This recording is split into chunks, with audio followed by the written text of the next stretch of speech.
Bentrovati in diretta su Telefriuli con A voi la linea. Sono dunque attese tra oggi e domani le decisioni dell'amministrazione regionale relativamente alle contromisure da mettere in atto rispetto alla nuova impennata di contagi da coronavirus. Il vicepresidente della regione Riccardi ha fatto il punto con noi sulla situazione, ha anche parlato di quante richieste riceva giornalmente da parte di categorie che ritengono anche legittimamente di essere a rischio e che quindi chiedono di essere messe in lista per i vaccini, e spiega: noi dobbiamo tenerci al piano nazionale, che però fa sapere Riccardi di non condividere. Sentiamolo allora sulle contromisure e sul piano vaccinale.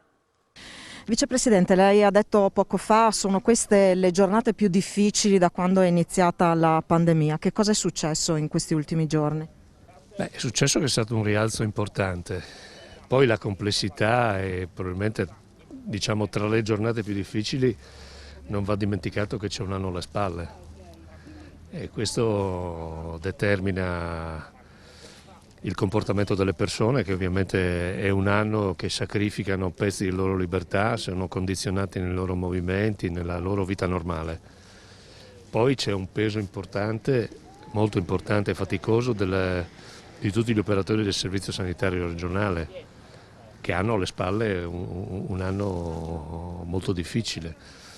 Quindi complessivamente dico stiamo passando un momento non facile e su questo bisogna essere prudenti, bisogna essere lucidi nelle decisioni e bisogna anticipare alcune azioni che ci fanno vedere la tendenza dell'epidemia. Oggi l'Italia è sostanzialmente arancione, le due regioni in alto a destra, il Veneto e il Friuli Venezia Giulia, sono gialle, però oltre a essere confinanti con un sistema che è già arancione, viviamo anche i confini di Austria e Slovenia, che hanno un'incidenza altrettanto elevata, e cominciamo a registrare dati importanti nell'aumento del contagio, che di settimana a settimana ha registrato un 57% in più, e questo dimostra ancora una volta che il sistema di monitoraggio deve cercare di avvicinare la fotografia in relazione all'andamento vero, non può essere quello di 15 giorni prima, perché è chiaro che altrimenti poi tu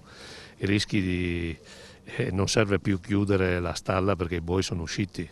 Quindi è chiaro che davanti a questo noi nella proiezione del calcolo dei dati rischiamo di restare in zona gialla anche la prossima settimana. Quindi è chiaro che noi dobbiamo assumere decisioni che ci facciano contenere questo fenomeno, perché altrimenti poi diventa complicato. Questo per effetto anche ormai è evidente, insomma, il problema delle mutazioni, della variante inglese che sta ovviamente circolando molto. Quando prenderete le prime decisioni da farsi, sulle contromisure da mettere in atto sostanzialmente? Guardi, noi abbiamo lavorato domenica e lunedì a fondo su tutto.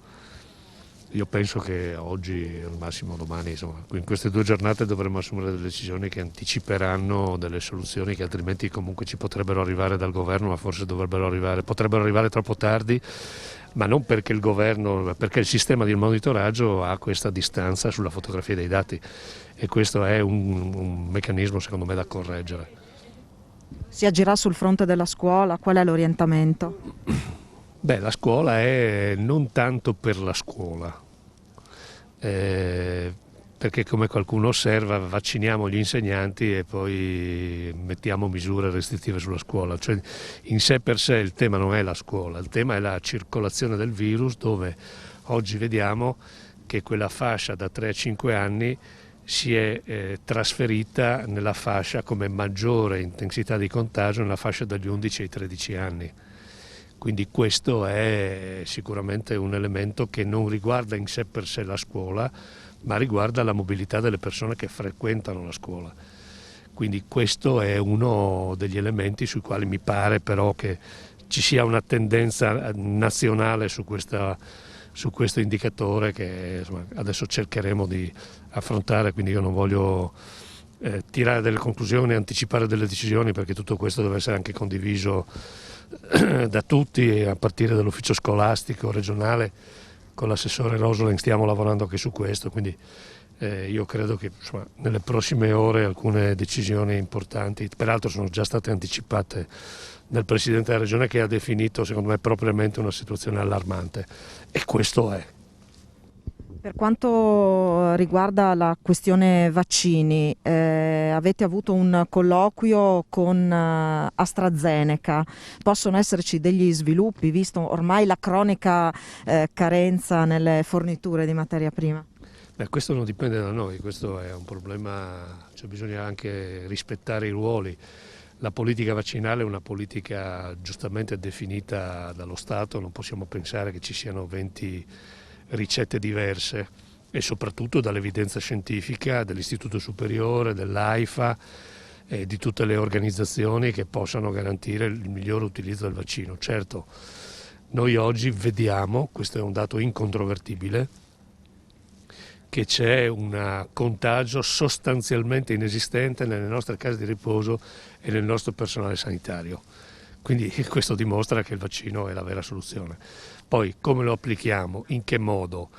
Io ricevo ogni giorno legittime richieste di anticipazione del vaccino perché ognuno pensa giustamente di essere tra le categorie a rischio. Noi abbiamo un piano nazionale che dobbiamo rispettare. Ci sono alcuni aspetti che io non condivido di quel piano e quindi continueremo a lavorare perché venga modificato. C'è anche da dire che quest'area della vulnerabilità è stata superata da quella dei servizi essenziali perché l'utilizzo di AstraZeneca non era ritenuto appropriato sulla categoria della vulnerabilità e degli over 80. Cioè ci sono determinati tecnicismi che non sono banali, comprese tutte le forze che possono essere dedicate a questo, a partire dalla medicina generale. Io sono molto contento di vedere una disponibilità importante, però questa va inquadrata in un'organizzazione razionale. Non è che noi possiamo fare un punto e mettiamo a catena centinaia di persone che vengono a vaccinarsi. Noi dobbiamo vaccinare determinate categorie e quindi dobbiamo organizzarci per questo. Tutti quanti saremmo contenti di poter aprire dei punti nei quali la gente si mette in coda e si vaccina. Questo significa aver superato le difficoltà della disponibilità delle dosi che in questo momento non c'è. Ecco, a proposito di vaccini, siamo qui all'esterno della Fondazione Progetto Autismo. Lei ha detto è stata una sorta di forzatura, ma si arriva alla vaccinazione dei disabili. Sì, allora, la vaccinazione dei disabili noi l'abbiamo assunta come decisione della Giunta regionale. Diciamo che c'è un'interpretazione forzata della struttura residenziale che divideva le persone anziane dalle altre. Però se una persona ha una certa età ed è disabile, quello vicino è giovane, io credo che questo lavoro noi dobbiamo farlo e lo stiamo facendo. Adesso giustamente c'è la richiesta dei familiari, dei caregiver, anche questa è una cosa giusta. Questo ha a che fare con le regole, ma soprattutto ha a che fare con i vaccini che non ci sono, perché noi già nelle prenotazioni degli over 80, adesso partiremo anche con l'attività delle fragilità a casa, ma già noi oggi segniamo un delta di alcune migliaia di vaccini inferiore rispetto alla richiesta che ci viene fatta, e se non avremo la garanzia di flussi e dosi è chiaro che il sistema comincia ad andare in sofferenza. Come vedete noi stiamo vaccinando molto, il sistema regionale sta dando la sua risposta in linea con quelle che sono le aspettative della regione, stiamo vaccinando molto, molto più degli altri. È chiaro che questo molto è molto relativo, perché ha a che fare con le dosi che hai.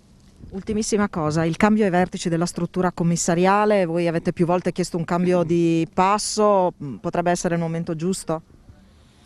Ma io osservo con grande rispetto queste scelte. Se il Presidente del Consiglio ha deciso di fare in questo modo vuol dire che va bene così.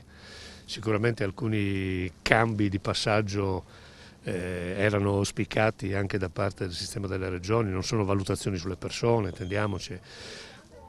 Ora il problema vero però resta la capacità di avere maggiori dosi disponibili. E questa è una partita secondo me tutta politica, che segna anche la difficoltà di un paese europea di non essere autonoma in una capacità di produzione sufficiente per garantire la sicurezza delle persone. Questo non è ammissibile, quindi credo che il dato politico sia questo, e al di là di questo è un problema che devono affrontare i governi. Cioè l'interesse generale, la sicurezza delle persone non può essere sacrificata sull'altare di un andamento della quota in borsa dell'azienda che fa questo lavoro. Quindi io mi auguro che le decisioni della politica, quelle con la P maiuscola, vengano prese, e mi pare che il Presidente del Consiglio abbia imboccato questa strada senza paure e con grande determinazione. È vero che ogni tanto che le persone che parlano poco sono quelle che poi fanno di più. Ricadiche da questa mattina a Feletto Umberto per la firma di una convenzione che riguarda la struttura di progetto Autismo FVG con l'azienda sanitaria Friuli Centrale, che di fatto fa diventare la struttura accreditata come centro diurno per adulti, diurno e pomeridiano per gli adolescenti e per il progetto di indipendenza nei gruppi appartamento. Un nuovo passo avanti per la Fondazione Progetto Autismo FVG, un passo importante. Che cosa cambia con la firma di oggi? Dopo 2 anni e mezzo, grazie all'assessore Riccardi, al dottor Caporale e al direttore generale Braganti, abbiamo una convenzione completa. Quindi centro diurno adulti, centro diurno pomeridiano adolescenti e il progetto di indipendenza nei gruppi appartamento. Questo è un'opportunità fondamentale per le nostre famiglie per ricevere respiro e sollievo, ma soprattutto per i ragazzi per implementare le attività di indipendenza in una palestra di vita che è meravigliosa. Un risultato importantissimo che ha un valore davvero speciale, considerato l'anno che stiamo vivendo. Avete ricordato, più volte scontrati con la burocrazia che non si ferma nemmeno davanti all'emergenza. Allora, l'Italia ha, oltre a tantissimi pregi, un grosso difetto, la enorme burocrazia, un impianto elefantesco che spesso vincola e impedisce di fare progetti importanti. Allora io credo che con Progetto Autismo e in una relazione strettissima con le istituzioni dell'azienda sanitaria e della regione siamo riusciti a vincere questa burocrazia terribile e a dare delle opportunità importanti alle persone. Proprio faccio un esempio concreto. Siamo riusciti in questi giorni, grazie al direttore generale della struttura, a creare un progetto per tirare fuori dalla famiglia monogenitoriale con una mamma colpita da Covid un ragazzo che stava soffrendo, e l'abbiamo portato per 6 giorni all'interno dell'appartamento di emergenza della struttura. Questo è stato un primo progetto importante che ha permesso a questa mamma di respirare, una mamma con febbre altissima che non riusciva a gestire il proprio figlio, e ha permesso a questo ragazzo di essere sereno. Queste devono essere le progettualità, la concretezza, l'impatto sulla vita quotidiana delle persone. Una concretezza che passa anche attraverso le vaccinazioni.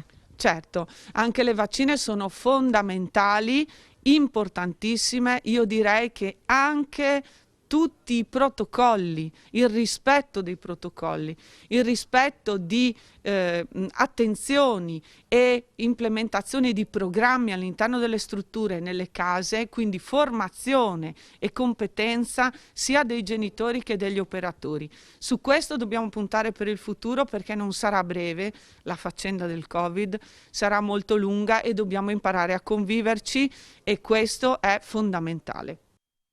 Le novità della Giunta Comunale di Udine, e poi parleremo di viabilità per il ring di Pordenone nella seconda parte di A Voi la Linea, tra poco.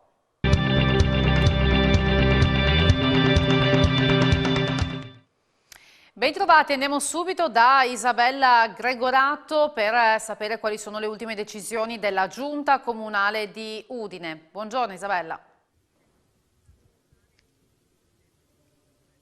Buongiorno Francesca e buongiorno ai nostri amici telespettatori. Qui a Palazzo Daronco a Udine si è appena conclusa la conferenza stampa per illustrare le iniziative assunte oggi dalla Giunta Comunale. Con noi l'assessore Elisasia Battaglia per parlarci dell'8 marzo, delle iniziative che il Comune di Udine sta mettendo in atto in quella occasione. Tra l'altro vi sono anche delle iniziative in collaborazione con il Comune di Gorizia.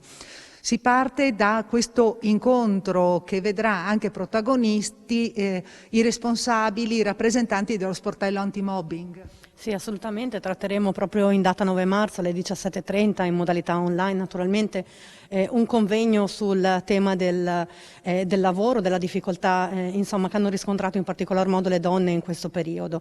Per fare questo naturalmente è fondamentale anche la collaborazione del punto antimobbing, che è un servizio gratuito messo a disposizione della popolazione, nei quale si possono rivolgere tutti quei lavoratori che subiscono vessazioni sui luoghi di lavoro, per cui affronteremo questa tematica proprio nel 9 marzo con dei relatori di tutto rispetto, perché sarà presente appunto la coordinatrice del punto antimobbing, l'avvocato Dennetta, ma insieme a noi ci sarà anche l'assessore regionale Rosolen e l'europarlamentare Elena Lizzi. Insieme naturalmente alla collega che si occupa di pari opportunità del comune di Gorizia, per cui una sinergia tra due comuni capoluogo su un tema veramente importante che è quello del mobbing. Tra le iniziative, al di là del bando appunto per contrastare il bullismo e il ciberbullismo, c'è da segnalare questo vademecum che è dedicato appunto alle donne per sentirsi maggiormente sicure, quindi che cosa devono fare? Esattamente, è un vademecum molto importante redatto con la collaborazione della Polizia di Stato, che veramente ringrazio perché insomma a Udine ci stanno dando una grossa mano da questo punto di vista, e sarà un vademecum per aiutare le donne, ma non solo, ad adottare quei piccoli accorgimenti per sentirsi più sicure in città e anche non solo in città, ma abbiamo visto in questo periodo l'utilizzo dei social è aumentato in maniera esponenziale, e anche degli strumenti informatici, per cui dare una mano e dare dei suggerimenti per un comportamento che eviti eventuali phishing o comunque eventuali fatti spiacevoli. Ecco, ma c'è la sensazione che ci sia un'escalation a Udine appunto di violenza nei confronti della donna, per cui le donne devono attrezzarsi anche in questo senso per prevenire? Sì, assolutamente sì. Il Covid purtroppo, obbligandoci a stare in casa, ha veramente aumentato questi casi. Per cui insomma non solamente rivolto alla violenza, ma a 360 gradi in ogni attimo della loro vita quotidiana. Ecco, con noi anche l'assessore alla cultura Fabrizio Cigolot per quanto riguarda un'iniziativa che a partire proprio da quest'anno sarà consolidata, sarà un appuntamento fisso ogni anno. È proprio in occasione del 5 marzo, giorno in cui ricorre la data, cioè è la data di nascita di Giovan Battista Tiepolo, sì, con iniziative sparse anche in Europa. Sì, in Europa. Intanto iniziamo quest'anno con questo primo assaggio online, come ormai siamo costretti a fare da tempo, e proprio la settimana scorsa ho lanciato questa idea a questo gruppo di enti, ma anche soggetti privati che in qualche modo sono legati alla memoria del Tiepolo, quindi la provincia di Vicenza, diversi comuni del Veneto e proprietari delle ville dove Giovan Battista, ma anche il figlio Gian Domenico e Gian Lorenzo, che poi era bravo anche lui, dipinsero e lasciarono, e poi anche Würzburg e anche la Spagna dove morì, e quindi l'idea è quella di celebrare la data della nascita di ogni anno da quest'anno in avanti, in modo tale da avere un momento fisso che unisce tutti i comuni nel nome di Gian Domenico di Giovan Battista, e poi soprattutto ci stimola a produrre sempre cose nuove. Noi siamo la città del Tiepolo, la città della luce, le meraviglie della luce del Tiepolo. Quest'anno iniziamo con una serie di visite guidate, per quale io invito tutti a prenotarsi, che si faranno dalle 11 mattina fino alle 19 alla sera in castello. Ci sarà il servizio didattico, le visite sono gratuite, bisogna pagare però il biglietto a prezzo ridotto. Prenotarsi, perché bisogna fare così, arrivare con la mascherina, sanificarsi, e quindi sarà possibile per mezz'oretta, 3/4 d'ora essere accompagnati in questo percorso di conoscenza e di incontro con il Tiepolo del Castello. Bene, ringraziamo quindi anche l'assessore alla cultura del Comune di Udine Fabrizio Cigolot. Ringrazio Paolo Bassi per le riprese. Qui da Palazzo Daronco è tutto, linea allo studio. Grazie Isabella, da Udine ci spostiamo a Pordenone per novità legate alla viabilità e in particolare al ring di Pordenone, ma sentiamo Daniele Micheluz. Siamo in Viale Marconi a Pordenone, un asse viario interessato da parecchi lavori, ma soprattutto da un cambio importante della viabilità, perché qui sta per arrivare dopo tantissimi anni il doppio senso di marcia. Siamo in compagnia di Cristina Amirante, assessore alla viabilità del Comune di Pordenone. Insomma, i lavori procedono con alcuni cambi importanti della viabilità in questi giorni. Infatti abbiamo attivato già c'è la cosiddetta circolatoria nuova, invertendo il senso unico di marcia in via Bertossi e in via Brusafiera, e istituendolo questo in via Temporanea e in via Beato Dorico. Che cosa cambia? Cambia il fatto che in viale Marconi sarà attiva anche la corsia, diciamo, di contromano, che prima era utilizzato solo per il trasporto pubblico locale, anche per tutte le automobili, andando di fatto a togliere quel traffico parassita che girava per Largo San Giorgio e via Brusafiera, perché non avendo il doppio senso chiaramente da qualche parte doveva girare. In questo caso quindi dovrebbe esserci una diminuzione comunque del traffico nella direzione ordinaria, quella a doppia corsia su viale Marconi, un leggero incremento chiaramente determinato dall'apertura del doppio senso, che compenserà e quindi non aumenterà nemmeno il traffico, sarà equivalente a prima. Come sarà la fase dei lavori? Entro il 28 di marzo, che è la scadenza che ci siamo dati, verrà introdotto progressivamente il doppio senso, prima da via Beato Dorico con svolta a destra, quindi con l'attivazione del doppio senso, dopodiché sul semaforo di via 30 Aprile, via Matteotti alle nostre spalle, e dopo ancora in via Montereale, via Le Grigoletti. Quindi questi semafori verranno modificati in modo da consentire le manovre di doppio senso. È un cambiamento storico questo, perché da quando esiste il ring, ovvero l'anello circolatorio, il senso di marcia è sempre stato uno. Questa è una prima introduzione che voi fate con un doppio senso. È possibile immaginarlo anche in altri tratti del ring? Allora, noi l'abbiamo immaginato in un altro punto strategico, è molto più complesso che in questo caso. Qual è l'obiettivo di questi doppi sensi? Quelli di portare le provenienze, diciamo, esterne, quindi dai quartieri piuttosto che da fuori città, direttamente in quelli che sono i target abituali. Nel caso di Viale Marconi, piazza 20 settembre, nel caso invece dell'altro tratto, che è quello che va dalla, diciamo, rotatoria del Santin fino alla ferrovia, la stazione ferroviaria, è fondamentale per evitare che tutto il traffico faccia tutto il giro e quindi di togliere una quota di traffico che gira, ovviamente inquinando.